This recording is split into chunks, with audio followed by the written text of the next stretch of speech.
Merci de nous recevoir chez vous. Mesdames, Messieurs, bonsoir. Bienvenue à votre émission Malikoura Tassira, l'espace qui permet de faire le point des réalisations du gouvernement de transition, aussi les problèmes et les solutions en vue. On parle santé ce soir. Quand elle est là, tout est réalisable pour dire que c'est la santé qui tient le fil. Et nous recevons Madame le ministre de la Santé et du Développement social, Madame Djeminatou Sangaré. Madame le ministre, bonsoir. Bonsoir, bonsoir. Et pour m'accompagner, je suis avec Mamadou Djadje Sako, Sax de la radio-télévision Futur Média. Sax, bonsoir. Bonsoir, Sarah Bakidi. Bonsoir, Madame le ministre. La politique nationale de santé actuelle au Mali date de 1990. Elle s'inscrit dans une approche sectorielle qui intègre l'organisation du système de santé, le développement social. Elle est mise en œuvre à travers le plan décennal du développement sanitaire et social. L'actuel plan pour la période 2014-2023 présente la vision du gouvernement de transition pour l'atteinte des objectifs du millénaire pour le développement OMD. Alors, Madame le ministre, globalement, comment se porte le département de la santé et du développement social? Merci. Je voudrais déjà commencer par remercier et saluer les téléspectateurs et les auditeurs qui nous suivent. Et je voudrais aussi m'incliner sur la mémoire de tous ceux qui sont décédés des suites des maladies, particulièrement des suites de la COVID-19, ainsi que tous nos soldats qui sont tombés au front pour la défense de notre patrie, et toutes les victimes civiles de cette guerre qui nous est imposée, que leur âme repose en paix. Alors, ce que je peux dire, c'est que le département de la santé et du développement social se porte relativement bien. Je voudrais commencer d'abord par le contexte dans lequel nous étions et nous sommes aujourd'hui. Donc, nous avons un système qui fait face à d'énormes problèmes, beaucoup de difficultés, notamment le plateau technique qui est constaté même aujourd'hui, la vétusticité et l'insuffisance du plateau technique. En termes de ressources humaines, nous avons également des insuffisances en termes de quantité, de qualité et de répartition des ressources humaines. Nous avons un cap de plus de 35 000 agents de santé à combler pour pouvoir assurer la couverture optimale du système de santé au Mali. Nous avons également des soucis au niveau des constructions que nous avons. Nous avons une insuffisance au niveau des tests réglementaires et législatifs également. Donc, avec tous ces problèmes et la couverture en termes de pourcentage de protection sociale également, elle est faible.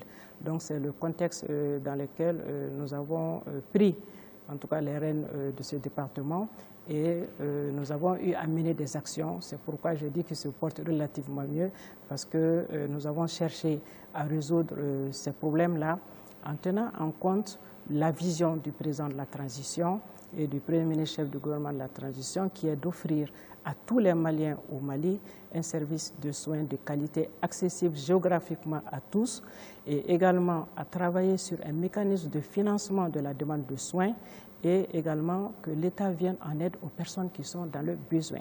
Donc en prenant ces trois axes, nous avons commencé à mener des actions, et concernant déjà la supervision de ce qui est en train de faire. Moi-même, j'ai eu à réaliser des visites de terrain. Ça, c'est sur les orientations du président de la transition. Au cours de ces visites, effectivement, j'ai constaté des problèmes. Et des problèmes auxquels nous avons commencé à donner des solutions. Et le président de la transition a été le premier à donner le coup d'envoi de la mise en œuvre de sa vision. Donc le président a offert des ambulances, des forages, ça continue jusqu'à présent, donc des forages au niveau de nos centres de santé. Nous avons reçu des ambulances, nous avons reçu un important lot d'équipements que nous avons mis à la disposition de nos structures à Bamako et à l'intérieur. Au-delà de ces actions, nous avons trouvé des chantiers qui étaient presque en arrêt. Je prends l'exemple, par exemple. En venir à tous ces aspects. Aujourd'hui, le problème au niveau des hôpitaux, c'est la prise en charge au niveau des urgences. Il y a problème de place. Est-ce que l'État a songé à des alternatives à ce problème? Bien sûr. ce constat a été fait au cours de mes visites et j'effectue aussi d'autres visites dans les CHU. Et au niveau du CHU, par exemple, de Gabriel Touré, au niveau des services des urgences, j'ai eu à faire quand même quelques visites là-bas. Le problème est là et nous avons commencé à mettre en œuvre des solutions en attendant la mise en œuvre de solutions globales. Par exemple, il y a la coordination des hôpitaux. Il y a le système de référence évacuation sur lequel la coordination travaille beaucoup pour orienter des patients sur tel ou tel hôpital. Vous avez dû suivre avec nous que hier seulement j'ai reçu une équipe de médecins venus d'Espagne pour la formation concernant 3 domaines parmi lesquels il y a les urgences, il y a la réanimation, il y a la chirurgie. Donc, c'est vous dire que ces problèmes sont en train d'être résolus. Et également, les extensions ont été faites récemment. Nous avons procédé tout près, en décembre 2021, à l'ouverture du bloc de réanimation du CHU du Point G qui était fermé, qui est resté longtemps fermé à cause des travaux. Également, nous avons renforcé la capacité au niveau du CHU Gabriel Touré et nous avons un grand projet aussi pour l'hôpital du Mali qui est en cours. Donc, ça veut dire que la question des urgences, la prise en charge des urgences, aujourd'hui, fait partie de nos priorités et nous avons en projet l'extension et la réorganisation, la restructuration des CHU, notamment des services d'urgence. Madame la ministre, dans votre introduction, vous avez parlé de la Covid-19. Notre pays fait face à 2 cas d'urgence. On a l'état d'urgence sécuritaire et sanitaire. Alors aujourd'hui, comment se présente le carnet de santé du Malien et quelle est votre carte sanitaire? Et déjà, concernant l'aspect sécuritaire que vous venez d'évoquer, donc je voudrais profiter pour saluer nos forces armées et de sécurité qui nous permettent, et de défense, qui nous permettent aujourd'hui de mieux réaliser les missions que nous avons parce que ça faisait partie aussi des problèmes, ça fait partie des problèmes, l'approvisionnement de nos structures en termes de médicaments et nous avons des problèmes d'approvisionnement à cause de la question sécuritaire.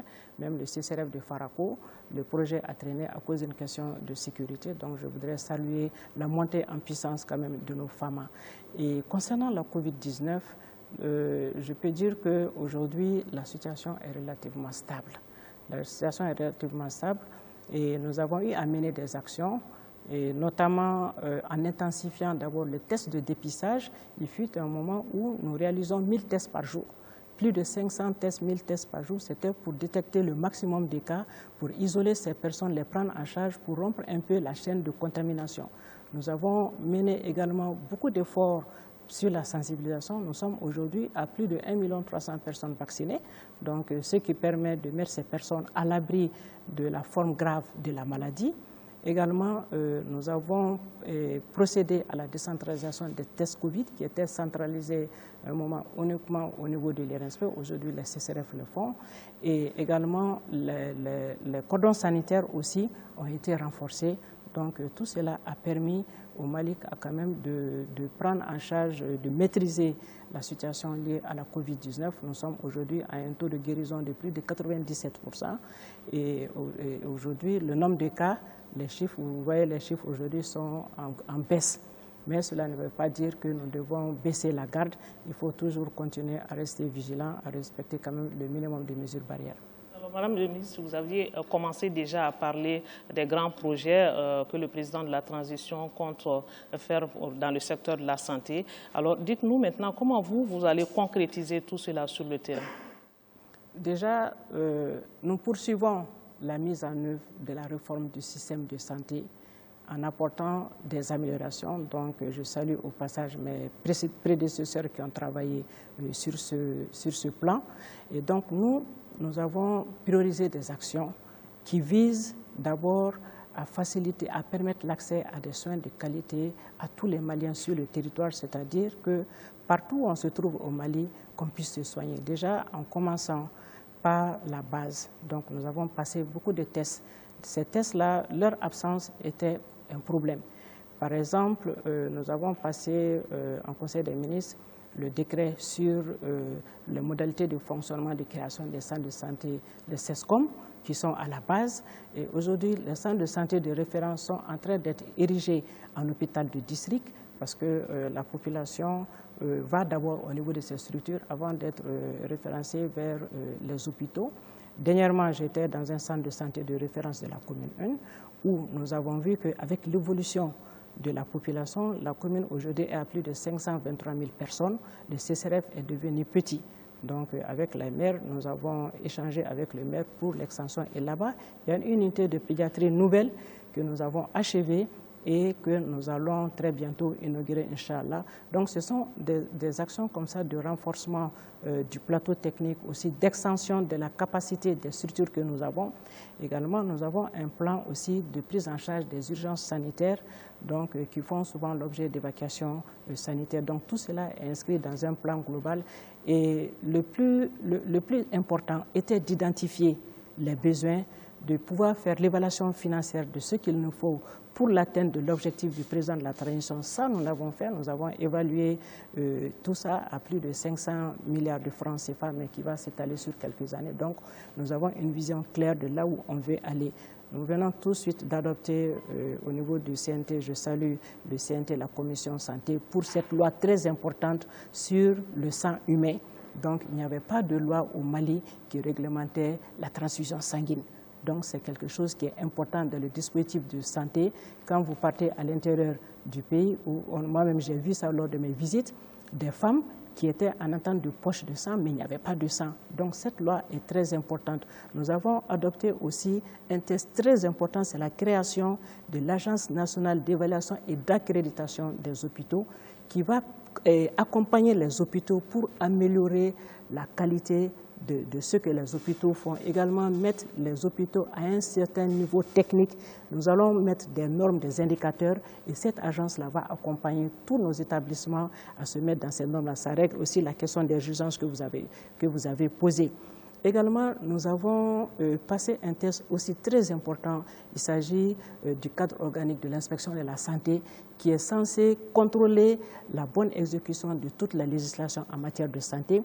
Donc, le cadre organique de l'inspection de la santé datait de 2008 et ce cadre-là devait être renouvelé tous les 5 ans. Donc, c'est 12 ans après, ce n'est que cette année que notre gouvernement a pris le décret qui institue maintenant le décret concernant le cadre organique de l'inspection de la santé pour doter l'inspection de suffisamment de moyens pour permettre à l'inspection de la santé de sillonner le territoire pour pouvoir faire les contrôles et tout. Donc, également... Madame le ministre, on ne pourra pas tout citer sur ce plateau. Par rapport à nos hôpitaux qui manquent d'équipements, est-ce que vous allez l'améliorer davantage? Bien sûr, et je voudrais encore revenir sur un aspect très important, c'est que nous avons fait passer 15 tests réglementaires. Chacun de ces tests contribue à l'amélioration du système de santé du Mali. Le dispositif réglementaire et législatif joue un rôle très important. En l'absence de tests, on ne peut pas évoluer. Donc, et pour en venir à votre question concernant le plateau technique, effectivement, il y a, quand nous sommes arrivés, il y a l'accélérateur linéaire de l'hôpital du Mali qui traite pour la radiothérapie des patients atteints de cancer. Cet appareil très vétuste était tout le temps en panne. Et tout le monde sait que les patients qui doivent faire la radiothérapie ont un délai à respecter. Mais nous avons, depuis l'année dernière, entamé le processus de changement de cet accélérateur linéaire pour la prise en charge de la radiothérapie. Donc, très bientôt, Inch'Allah, cet équipement sera livré au Mali.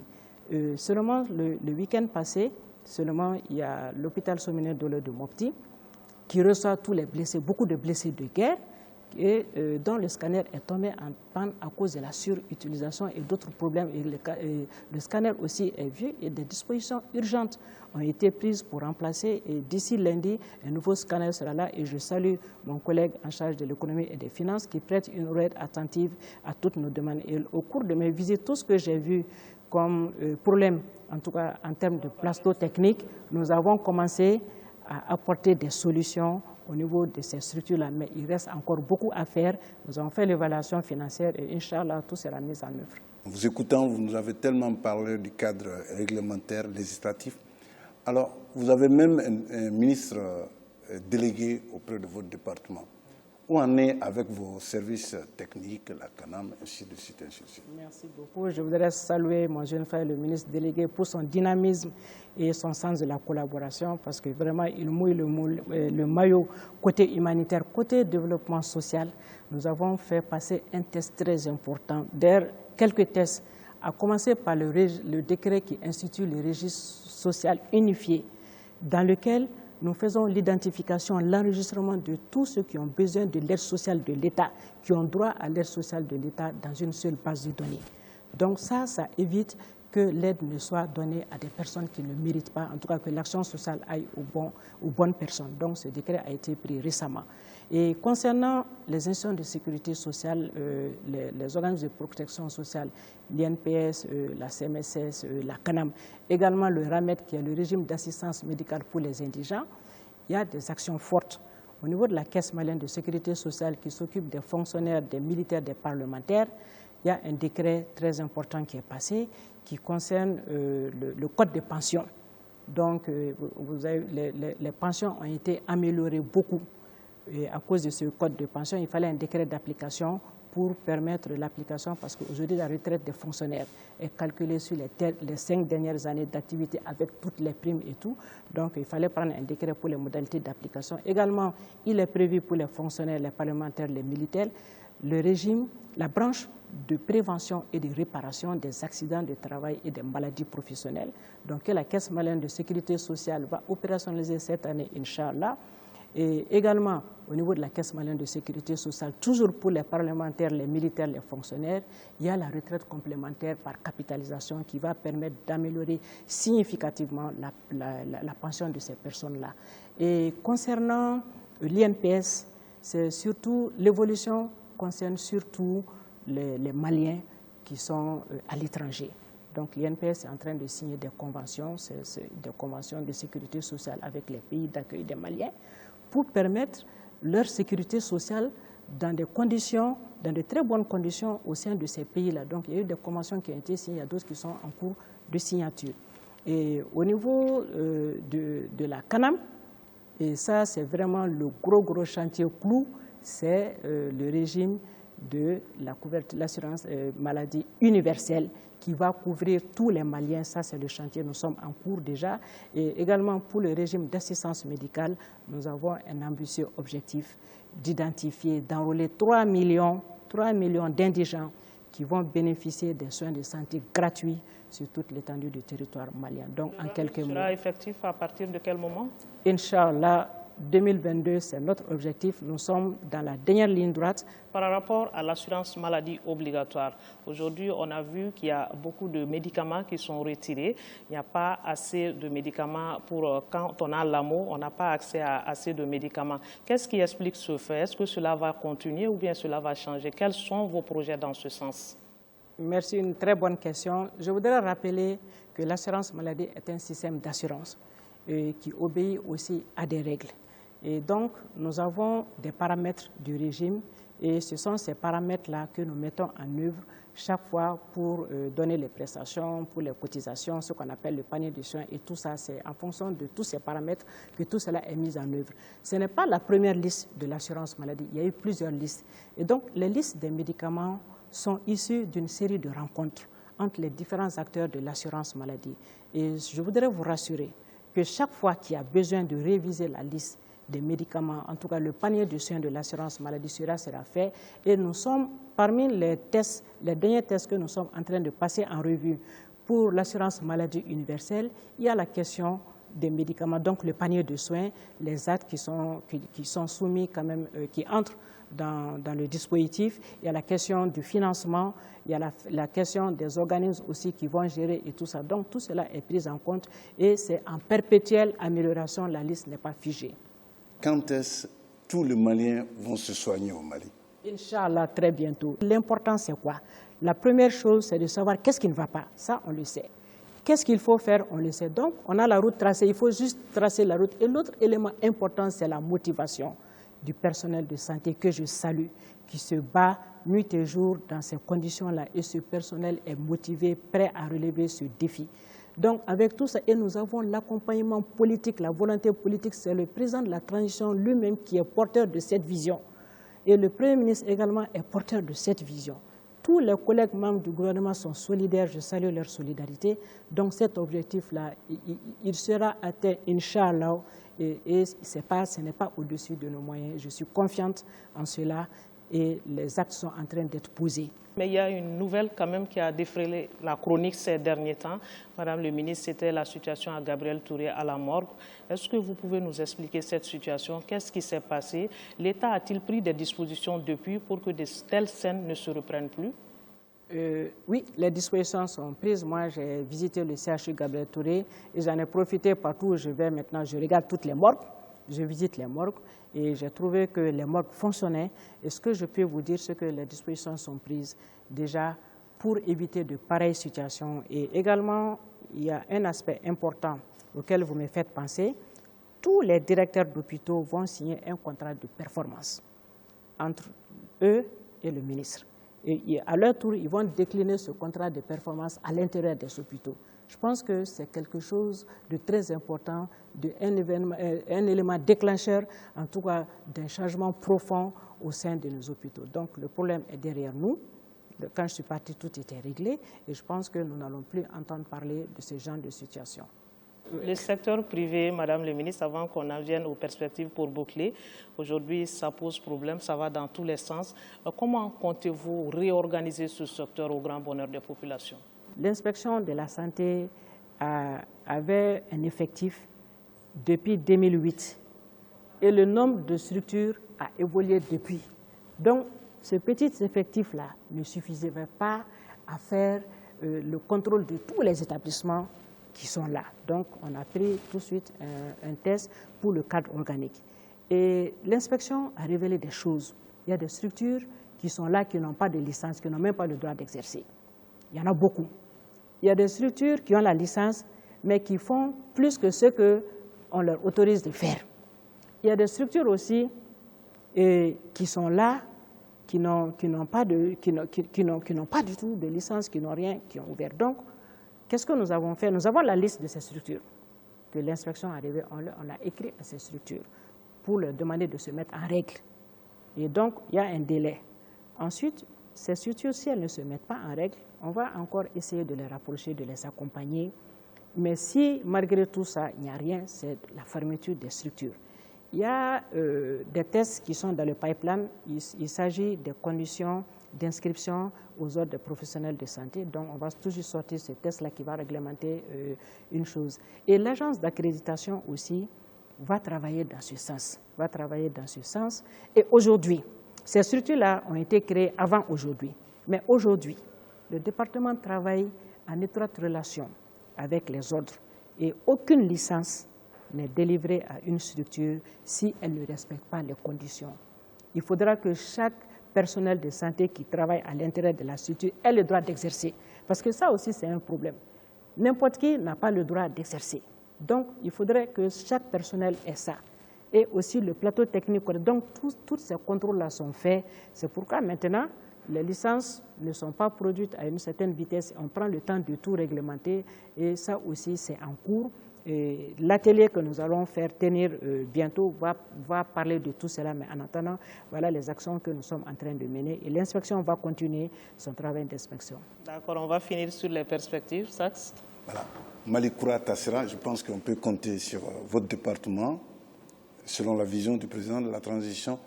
Et vous demandez maintenant, est-ce qu'avec tous ces centres d'accueil, avec tout ce que vous êtes en train de faire comme innovation et rénovation, ces mêmes médicaments, les Maliens peuvent les avoir sur place comme perspective?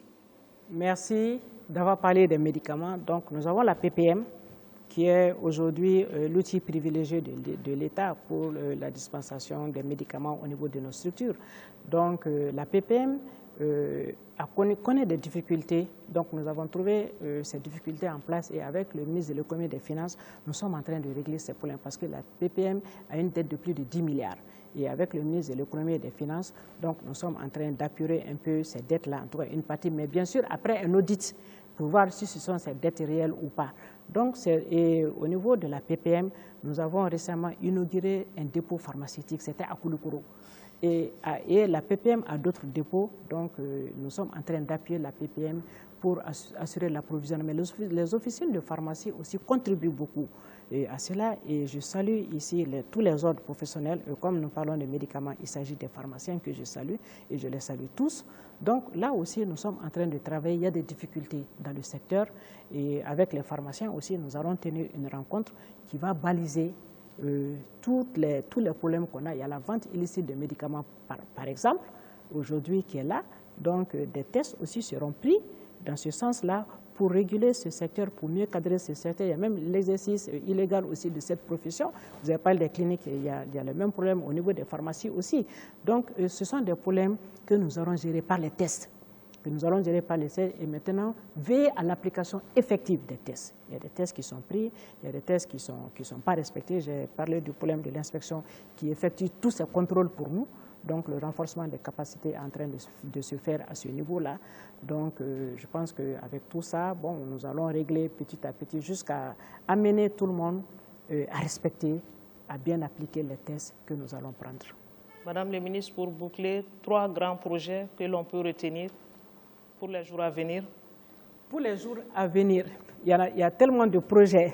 Bon, l'important, je vous l'ai dit, c'est l'assurance maladie universelle. Ça, c'est vraiment le projet le plus important.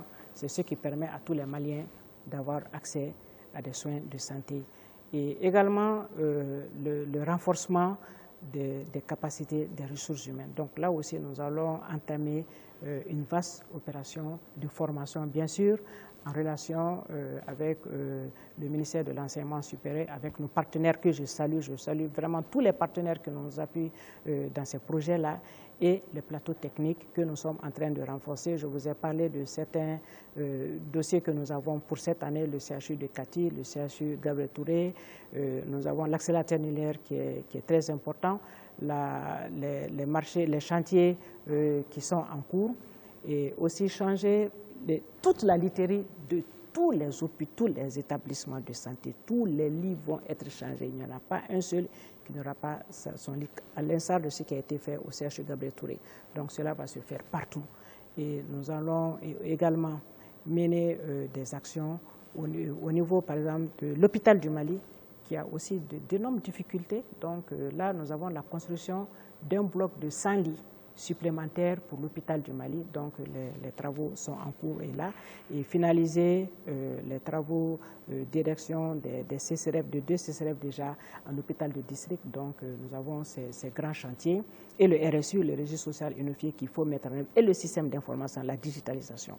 Sans système d'information, on ne peut rien faire. On ne peut même pas prendre de décision. Nous avons tenu un premier atelier sur 2 jours pour mettre en place tous les systèmes d'information cloisonnés qui existent au niveau de la santé et du développement social. Donc nous sommes en train de travailler à ce que tous les systèmes d'information se parlent et travailler beaucoup au niveau de la collecte. Nous avons la santé digitale et nous avons un grand projet, le projet Sandi, qui va informatiser des CCRF et des CESCOM, permettre à des gens qui sont dans des coins éloignés de se faire soigner avec l'énergie solaire et tout ça, donc avec la santé numérique. Donc la santé numérique, c'est vraiment un gros projet qu'on a et qui va permettre de régler beaucoup de problèmes. Et on pourra finalement faire nos analyses dans nos hôpitaux sans crainte? Inch'Allah, Inch'Allah. Tout pourra être fait dans nos hôpitaux. Nous avons commencé à équiper les laboratoires. Mais c'est un projet global. Donc nous allons sortir les urgences. Nous allons sortir les urgences, les mettre en œuvre et les autres planifier dans le temps. Merci Madame la ministre d'avoir répondu à nos questions. Merci. Nous sommes donc au terme de cet entretien. Nous étions avec Madame le ministre de la Santé et du Développement social, Madame Djeminatou Sangaré, et pour la conduite, Mamadou Djadje Sako m'a tenu compagnie. Merci Madame. Merci. Et la santé pour nous tous. Merci. Merci. Et nous espérons que vous, téléspectateurs, vous avez eu un intérêt à nous suivre. Bonne suite de programme et merci de votre attention.